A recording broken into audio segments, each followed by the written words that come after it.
네, 안녕하세요. 시계열 데이터 분석 강의를 맡고 있는 LG전자 CDO 부문 정의석 연구원입니다. 오늘은 이제 본격적으로 시계열 데이터 기초에 대해서 한번 이야기해 보려고 합니다. 먼저 시계열 데이터의 개념을 짚고 넘어가야겠죠. 시계열 데이터란 이제 시간의 흐름에 따라서 순서대로 관측되어 시간에 영향을 받게 되는 데이터를 의미하는데요.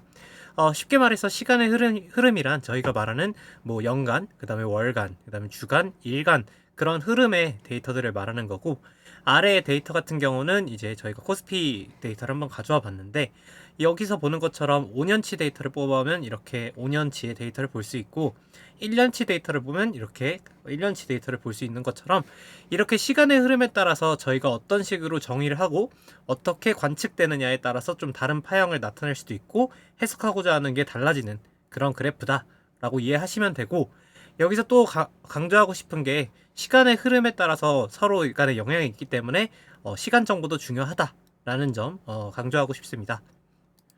그러면 또 어떤 데이터가 예시가 있을까요? 제가 일하는 근무 환경은 제조 현장이다 보니까 제조 현장에서 발생할 수 있는 다양한 시계열 데이터가 있게 됩니다.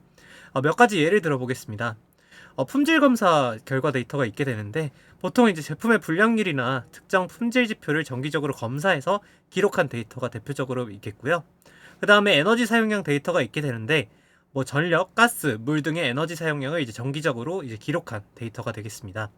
그리고 우리가 흔히 뭐 세탁기나 냉장고 등을 만들 때 원재료 소모량이 있는데, 이런 제품 제조에 소모되는 원재료 및 제 비용을 이제 정기적으로 기록한 데이터다 라고 이제 생각하시면 되겠고, 그 다음에 마찬가지로 이제 이런 제조 현장에서 기계들의 센서에서 수집되는 그런 센서 데이터를 이제 주기적으로 수집해서 얻는 데이터가 바로 기계 센서 데이터, 즉 또 다른 말로 인터넷 오브 띵스 IoT 데이터라고도 요즘은 합니다.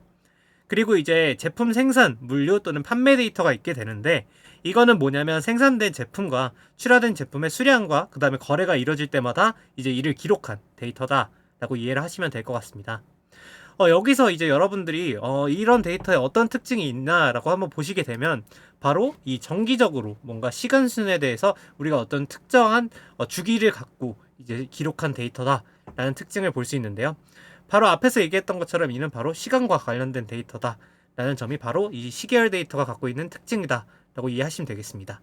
예를 들어서 뭐 과거에 고장난 데이터가 있었는데, 과거에 고장난 기계가 있었는데, 그 기계에 아무것도 조치를 하지 않고 계속 수집이 됐었다면 그 계속 안 좋은 수치가 찍히겠죠. 그런 식으로 과거에 영향이 어떤 특정 사건이 있었으면 거기에 영향을 받아서 미래 시점에도 그거에 따라서 결과가 나온다라고 이제 이해를 하시면 될 것 같습니다. 그러면 이제 가볍게 시계열 데이터에 대해서 한번 살펴봤는데요. 시계열 데이터는 시계열 데이터가 어떻게 구성이 되어 있느냐에 따라서 단변량 시계열과 다변량 시계열로 이야기할 수 있게 됩니다.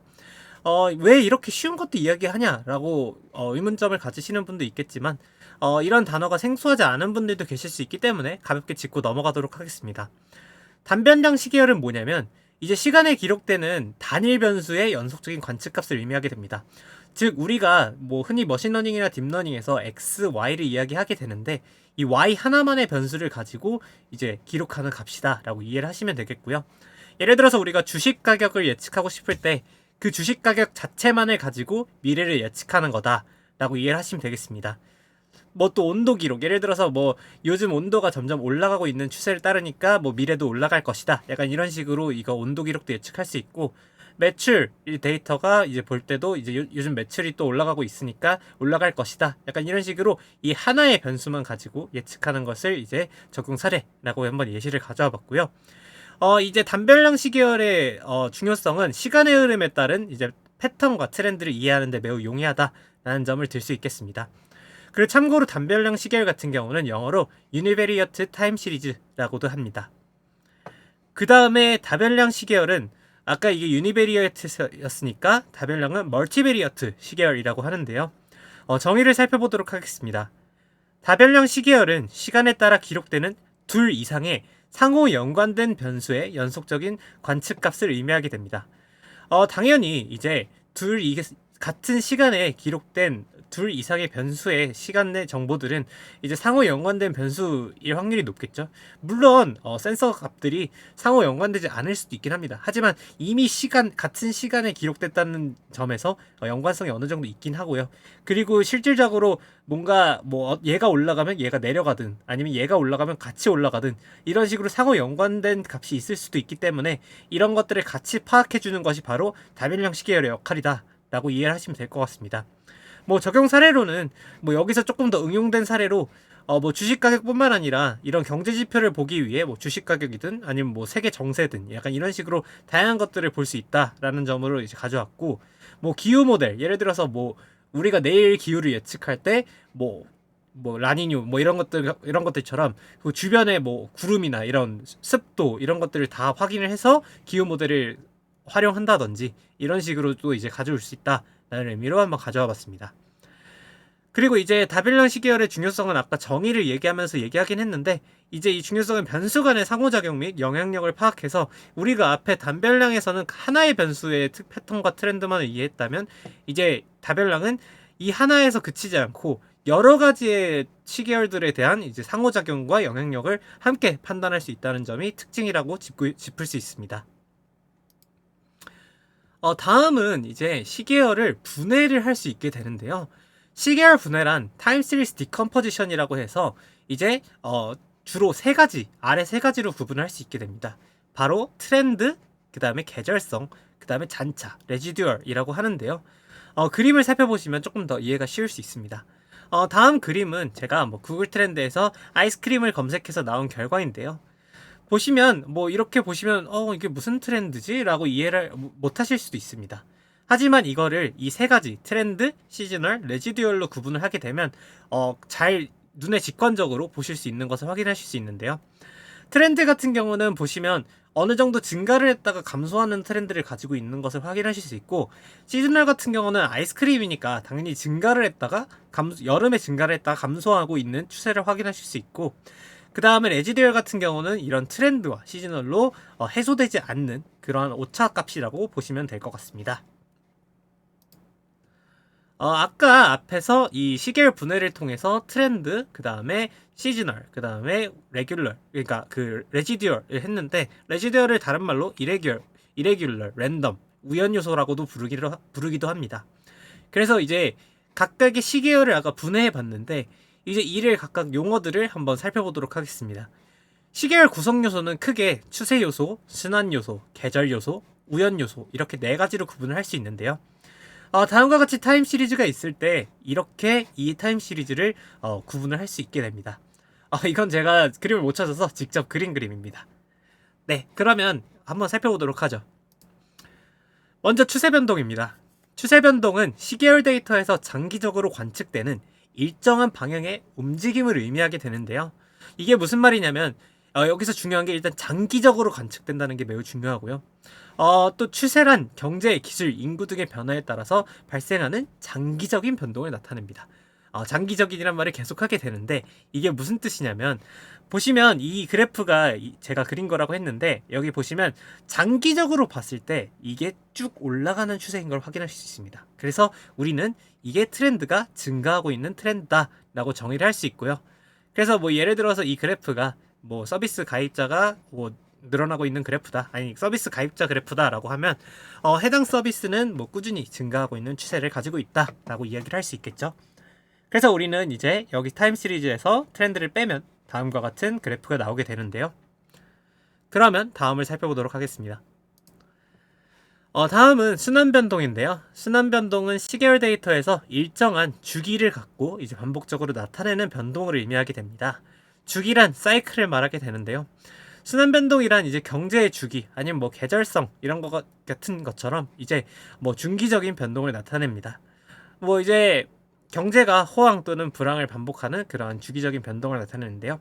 보시면 좀 크게 봤을 때 이런 식으로 올라갔다가 내려가는 큰 이런 파형을 가지고 있는 것을 보실 수 있습니다. 그래서 이렇게 사이클을 빼고 나면 이제 다음과 같은 모양이 나오는데요.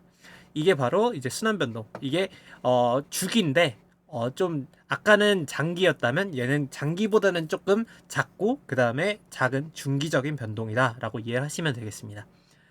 그 다음에는 시즈널인데요.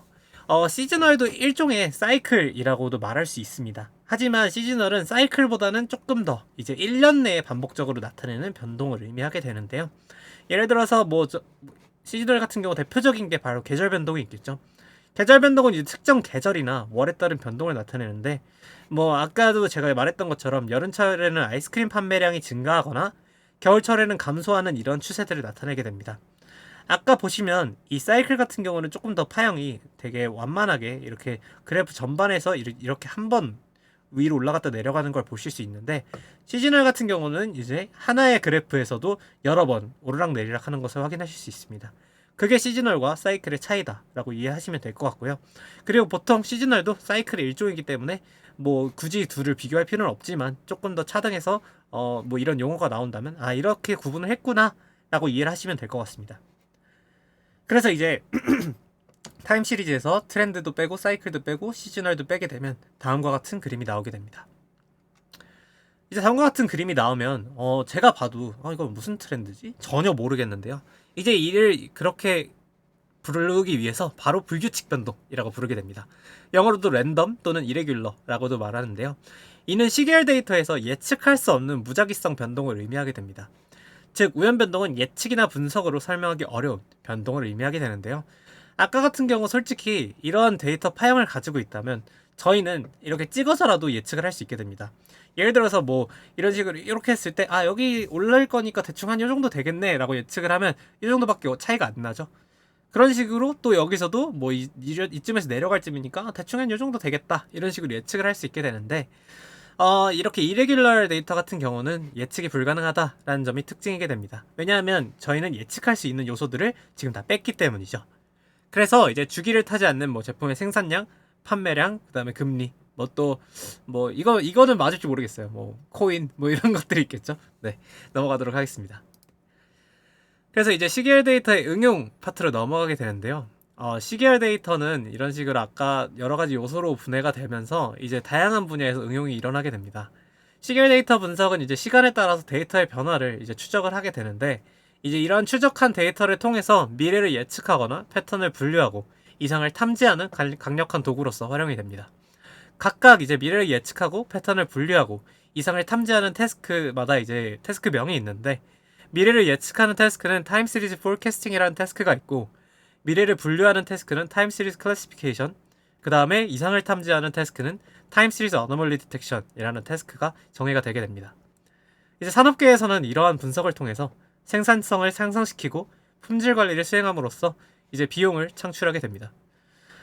각각의 그림을 한번 살펴볼까요? 폴캐스팅 같은 경우는 이런 파란색의 데이터가 있다면 빨간색으로 이런 트렌드가 지금 증가하는 트렌드를 가지고 있고 이러한 시즈널리티를 가지고 있으니까 이렇게 증가할 거다 라고 예측을 할 수 있게 되는 게 바로 폴캐스팅의 에리어고, 클래시피케이션 같은 경우는 우리가 미리 이런 클래스들을 정의를 하게 되면 이런 데이터가 들어왔을 때 얘는 클래스 1에 속하는 거구나, 얘는 클래스 2에 속하는 거구나, 얘는 클래스 5, 얘는 클래스 6, 이런 식으로 우리가 사전에 정의해둔 클래스에 특정 시계열 데이터가 포함되는 것을 이제 찾는 것이라고 이해하시면 될 것 같습니다. 그리고 어노멀리 디텍션 같은 경우는 이상 탐지라고 하는 것처럼 이제 저희가 데이터가 들어왔을 때 일반 데이터 범주에 들어있지 않고 이렇게 튀는 값을 찾아내는 것을 바로 이상을 탐지한다, 어노멀리 디텍션이라고 설명을 할 수 있습니다. 각각에 대해서 살펴보도록 하겠습니다. 먼저 포캐스팅인데요. 포캐스팅은 미래의 데이터 포인트를 현재와 과거 데이터를 바탕으로 이제 예측하는 과정이다 라고 이해를 하실 수 있습니다. 적용 사례를 한번 살펴볼까요? 에너지 수요 예측이 있는데, 이는 이제 전력 회사들이 수요 변화를 예측해서 전력망 관리 또는 비용 예측 이런 것들을 할 수 있고, 재고 관리를 또 이제 소매업자들이 판매 데이터를 분석을 해서 우리가 얼만큼의 재고를 쌓아두고 얼만큼의 이제 관리를 해야 될지 그런 것들을 예측하는데 활용할 수 있습니다.